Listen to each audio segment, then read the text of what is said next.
Eu acho que eles, especialmente o Viseu, na entrevista depois do jogo, mostrou uma cabeça bem confusa, né? Completamente sem noção. Ele agiu na entrevista, ele falava como se tivesse feito uma pequena traquinagem, né? Uma criança quando quebra um objeto da mãe, do pai, mas nada muito importante, não é um objeto muito valioso. Você dá uma bronca porque quebrou, mas tudo bem, compra outro, custa R$ 1,50 ali na loja, R$ 1,99, tudo certo, não se machucou, tá tudo bem. Né? Fez uma bobaginha. Não, ele fez um negócio muito sério, ele é um profissional. Aliás, esse rapaz joga no profissional do Flamengo desde o ano passado. E é um dos jogadores superestimados, aliás, desses que surgem por lá. Eu acho que isso reflete, primeiro, a divisão do grupo. É evidente ali que aquilo é briga engarrafada. Dois caras que, por alguma razão, não fazem parte da mesma panela. E aí, quando tem uma pequena desavença de jogo, ela se transforma numa grande confusão. A reclamação do Rodolfo foi correta. O Viseu deixa o Romero sozinho. O Viseu erra 2 vezes, comete o erro. Aquela jogada é uma jogada marcada como qualquer time de futebol profissional prepara defensivamente o posicionamento dos seus jogadores e ele se distraiu, se desconcentrou, não prestou atenção. Então, a advertência do Rodolfo foi correta. Não sei o que o Viseu disse para ele. Algo foi dito que o Rodolfo se irritou. Não justifica também dar um soco no companheiro. Ano passado, o Ayrton do Botafogo foi expulso, para citar um exemplo recente, tem vários, no jogo contra o Grêmio em Porto Alegre, porque ele e o Sassá se estranharam. E o Botafogo ficou com menos um jogador em campo. Então, o árbitro poderia ter expulsado o jogador. A atitude do Viseu a fazer o gesto, eu acho que evidencia um individualismo inaceitável. É mais ou menos assim, eu fiz o gol, né? E ele mandou o dedo, chupa, né? Mais ou menos foi o que ele falou pro cara. Sim. Peraí, eu sou do mesmo time que ele, então o gol dele é bom pro Rodolfo, não é ruim pro Rodolfo. Qual o raciocínio ali, amigo? Então, o gol do Viseu é ruim pro Rodolfo porque os dois se estranharam? Não. O gol do Viseu é bom pro Rodolfo porque, acima de tudo, apesar deles terem se estranhado. Eles jogam no mesmo time. E a camisa tem que estar em primeiro lugar. Eu acho uma falta de respeito com o clube absurda. E acho impressionante a forma como o dirigente passa a mão na cabeça. A declaração do Rodrigo Caetano hoje, você até citou passando, Arnaldo. O jogo de ontem teve uma carga de pressão muito alta. Gostaria de levantar uma alerta de pressão demasiada. Vale para refletirmos, tal, bababá. Ora, bolas, vai jogar num time pequeno da segunda divisão, não tem pressão, amigo. No Flamengo vai ter pressão, sim. Vai ter pressão. No Real Madrid também tem pressão. No Galatasaray tem pressão.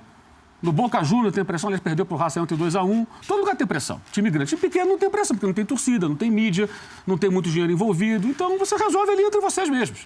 Então, isso é inerente ao papel desse... E outra coisa, essa pressão demasiada que o dirigente do Flamengo pede agora para diminuírem, ela só aconteceu por culpa dos próprios jogadores. Eles criaram essa situação. Como? Com a atuação ridícula contra o Coritiba e preguiçosa, com a atuação patética contra o Palmeiras. Né? O Palmeiras teve mais dificuldade para fazer o primeiro gol no Sport do que no Flamengo. O Sport quase rebaixado. Depois virou uma goleada até exagerada. Mas o primeiro tempo de Palmeiras e Sport foi mais difícil para o então ainda campeão brasileiro, né, do que o jogo entre Palmeiras e Flamengo, que foi um treino. E o jogo anterior do Grêmio, que o Flamengo vencia, falando dos jogos fora, né? E perdeu rapidamente. O Grêmio fez ali os 3 gols e acabou. O torcedor está vendo isso, ele está se irritando, ele vai cobrar. Vai acumulando. Ontem, jogaram alguma coisa no jogador? Agrediram ou não? Chamaram o time de sem vergonha? Podemos concordar ou não se deve se chamar o time de sem vergonha entrando em campo. Mas não foram xingados, não foram agredidos, não tacaram nada em ninguém. Então, é uma manifestação de quem comprou o ingresso. Ali o cara comprou o ingresso e está mandando o seguinte recado: vocês não honram a camisa, corram.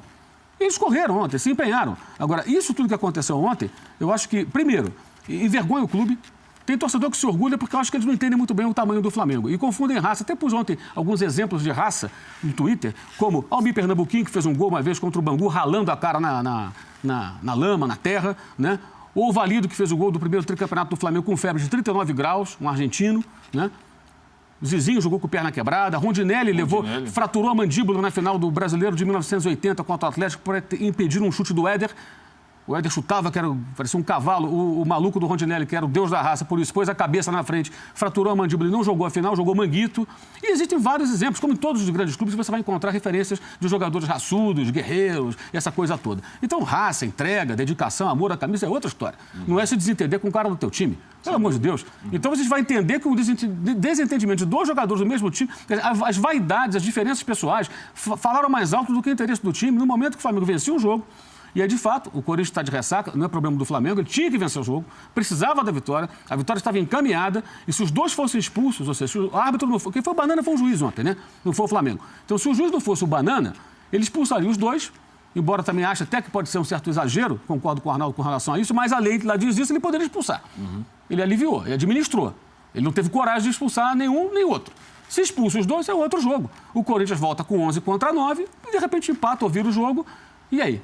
Como seria o final da tarde, o início de noite na Ilha do Governador? Seria muito pior. E eu acho que se passa muito mão na cabeça. Eu acho que um jogador como... Esses jogadores tinham que ser ou afastados, ou a punição tem que ser colocada de público. Ah, uma coisa fechada. Fechada é pinóia. O Flamengo é da torcida, o Flamengo não é dessas pessoas. Ora, bolas, o faturamento do Flamengo vem de onde? Vem do seu torcedor, da televisão, principalmente, das rendas. Da renda até é pouca coisa, mas da publicidade na camisa. Então, acho que deve sim ao torcedor do Flamengo, à direção do Flamengo, uma satisfação. O que foi feito com relação? Foram punidos? Percentual de salário? O que diz ali? Os torcedores são os chefes.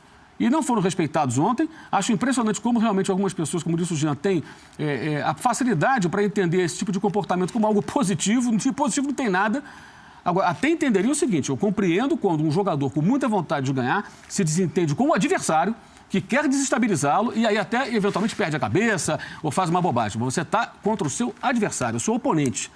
Agora, o cara do seu time, você não pode brigar, não pode acontecer. Esse tema, aliás, ontem, muito bem o Diego, goleiro, e o Diego, meio campo, né? O Diego Alves e o Diego.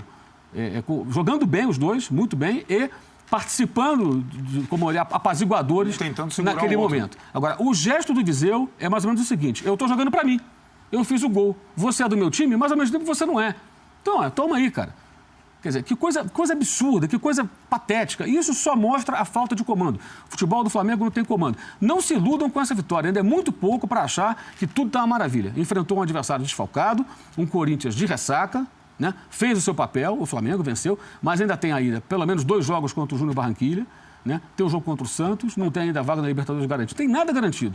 Tem que repetir o comportamento positivo do time, no sentido de ter jogado bem, com mais empenho e tudo mais. E na escalação, um detalhe, né? A entrada do Giovani e do Mancoelho, o Mancoelho tinha jogado 65 minutos apenas com o Reinaldo Rueda contra o Avaí. Foi titular, saiu durante o jogo. Deixa claro que ele foi buscar jogadores que não vinham sendo muito aproveitados. No caso do Mancoelho nem vinha jogando, porque ele vai perdendo também as esperanças em alguns nomes. Especialmente o Everton Ribeiro, que ontem foi barrado. Ele ficou no banco por opção do técnico. Jogador caro, recentemente contratado. Outros estavam fora, como o caso do Paquetá, do Vinícius Júnior, tal, suspensos e tudo mais. Mas é importante que o torcedor tente entender as reais consequências desse fato, né? Hoje, de fato, desde ontem, né? Na imprensa do mundo inteiro isso teve repercussão, enorme repercussão. Então você tem a seguinte situação, o Flamengo é um time que não se destaca internacionalmente, pelo contrário, fracassa seguidas vezes em competições internacionais, já fracassou na Libertadores desse ano, né? Até eu estava vendo essa semana um vídeo de colegas da Fox Argentina falando dos times brasileiros que vão jogar, que jogam na Libertadores. Falavam do Grêmio, falavam do Lanús, aí começaram a falar do Flamengo. E um deles, falando com muita propriedade, até com muito conhecimento dos times brasileiros, falou, olha, o Flamengo não é copeiro. O Flamengo investiu para ganhar a Libertadores e foi eliminado no jogo do São Lourenço. O Grêmio é copeiro, ele falando. O Flamengo não é copeiro, o Flamengo não tem uma boa trajetória internacional. O argentino sabe disso, o paraguaio sabe disso, o uruguaio sabe disso. Aí quando o Flamengo consegue projeção internacional é porque tem um jogador com o dedo no meio esticado mostrando para o companheiro de time. Isso é bom? Isso é bom? Alguém pode achar isso bom? Seria bom se o Flamengo fosse manchete, bom para os rubro-negros, campeão da Copa do Brasil que perdeu, se fosse campeão brasileiro não é, o Corinthians, né? Ou se tivesse na final da Libertadores, quem está o Grêmio. Talvez, se esses mesmos jogadores conseguirem ganhar a Sul-Americana, eles consigam, talvez não, se ganharem, conseguirão alguma repercussão internacional, embora não seja um título tão importante quanto a Libertadores. E é isso que eles têm que fazer. Agora, passar a mão na cabeça do jogador que tem esse comportamento, eu acho que só aumenta a fragilidade dentro do departamento de futebol, em que você percebe nitidamente que as coisas vão mal há muito tempo. O que aconteceu ontem gerou uma outra interpretação que eu acho bem estranha até, que é essa coisa de, cobraram tanto e aí os caras se excederam. Sim, como se fossem... Fossem o quê? Infantis? Foi um pouco o que o Rodrigo Caetano deixou Pois isso é absurdo. Os caras são profissionais. Eles têm que saber se comportar. Vocês provocaram e agora não querem. O Rodolfo jogava no Besiktas. Lidava com uma torcida que é muito mais maluca e fanática do que qualquer torcida brasileira. Os turcos são completamente alucinados. A gente sabe disso. Ele estava lá outro dia, viu do Besiktas para cá. O Diego jogava no Fenerbahçe, ele sabe como é que é isso. Para citar só 2 exemplos. O Viseu jogou em várias seleções de base. É titular do Flamengo, é reserva do Guerreiro do Flamengo há um bom tempo. Jogou ano passado várias partidas, esse ano também. Não é um garoto que subiu agora, não é o Lincoln, que tem 16 anos e entrou no segundo tempo. Então já está acostumado a jogar no Flamengo, já está acostumado a ser criticado quando vai mal, a ser festejado até demais quando faz uns golzinhos, né? Esse comportamento não cabe. Os caras são profissionais, são bem pagos, jogam, recebem em dia, treinam com boas condições. Nada justifica. Essa tentativa de transferir a responsabilidade, cobraram demais, aí viu o que deu? Peraí, isso não existe, isso é ridículo, isso é de um paternalismo patético. E é por isso que está assim. Por isso que está assim. Porque na hora em que os parafusos estão soltos, ao invés de serem apertados, alguém vai lá e afrouxa um pouquinho mais, para não machucar os bonitinhos. Está muito apertado o parafuso, né? É brincadeira, né? É muita bananice. Não foi banana em campo, mas fora continuam sendo.